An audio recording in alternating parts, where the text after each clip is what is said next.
তুমি? হ্যাঁ, বাধ্য হয়ে আসছি। আমি আপনাকে কত ফোন দিয়েছি, আপনাকে কোথাও পাচ্ছি না।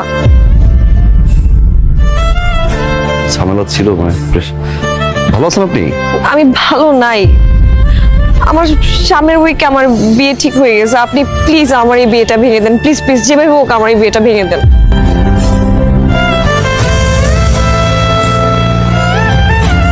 এখন আর পাগলামি করার বয়স আছে? আপনি দেখতে যতটা ইয়ার না লাগেন, আপনার কিন্তু বয়স হয়েছে। বিয়েটা করে ফেলেন। হ্যাঁ, আমি বিয়ে করবো, কিন্তু সেটা আপনাকে। আমি আপনাকে ভালোবাসি। আমি সেটা বলতে পারিনি কখনো, কিন্তু আমার মনে হয়েছে এখন এটা বলা উচিত। আমি আপনাকে ছাড়া অন্য কোথাও বিয়ে করতে পারবো না। আপনি যেভাবে হোক এই বিয়েটা ভেঙে দেন না প্লিজ। আপনি যে হোক এই বিয়েটা ভাঙেন। সম্ভব না। সম্ভব না মানে? আমি জানি আপনি আমাকে ভালোবাসেন।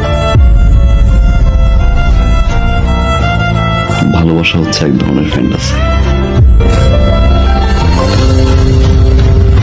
আর এই ফ্যান্টাসি মাঝে মাঝে রিয়েলিটির কাছে হেরে যায়।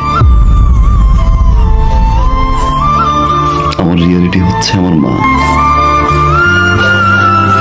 আমার বাবা, আমাদের সংসার।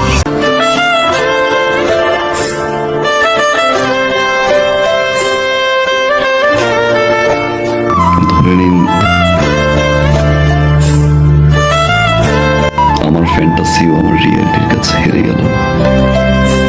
আমি আসলে এই মুহূর্তে বাবা, মা, সংসার এর বাইরে কিছু ভাবতে যাচ্ছি না। সরি, আপনি বিয়েটা করে ফেলেন। আমি আপনাকে ভালোবাসি। আমি আপনাকে ছাড়া বাঁচবো না। পৃথিবীর সব প্রেমিকারাই বিয়ের আগে ঠিক এই কথাটাই বলে তার প্রেমিককে, কিন্তু বিয়ের পরে তারাই আগে ভুলে যায়। নতুন মানুষ, নতুন সংসার, নতুন স্বপ্নের ঘরে সবকিছু ভুলে যায়।